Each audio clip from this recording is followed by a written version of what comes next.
Hurtling headfirst downhill may seem more suited to a buck's night dare than a way of life, but not for John Farrow. First and foremost, I find it a real good challenge. The precision of the sport is something that just attracts me to it.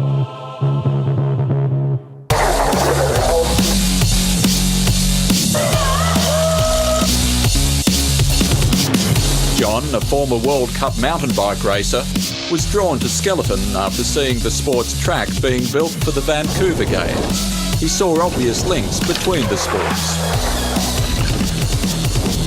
And when I'd seen skeleton and seen that you sprint at the top and then it's pretty much a downhill track, like it's gravity based, you learn to carry your flow through corners, negotiate different parts in the track, and that's what downhill mountain biking is. Aiming to go all the way to the Olympics, John made his international debut in his new sport 3 years ago. Several months later, the skeleton that mattered most was his own. Just caught my ankle awkwardly, yet when I fell from the ankle roll, I landed on my knee. I saw the doctors and they were like, "You've ripped your knee to pieces." This is where his looks deceive him.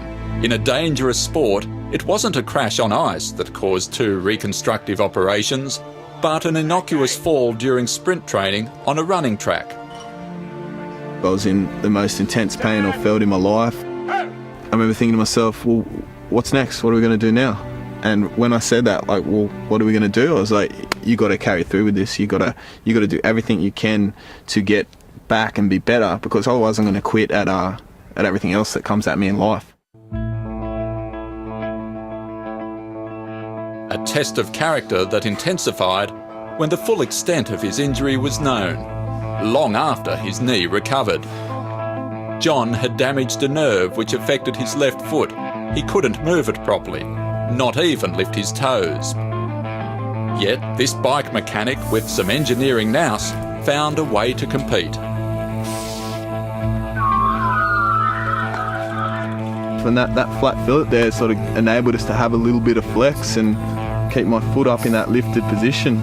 After experimenting with casts, John and a mate began making braces. That got me through the whole year, and not only did it get me through, I was able to get pretty close to my start times before.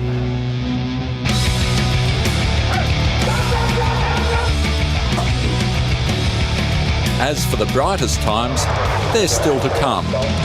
The troubled nerve continues to improve, and now John Farrow can confidently put his worst foot forward. And as mountain biking has taught him, he knows if you go downhill fast enough, you just might climb great heights. I can get gold for sure.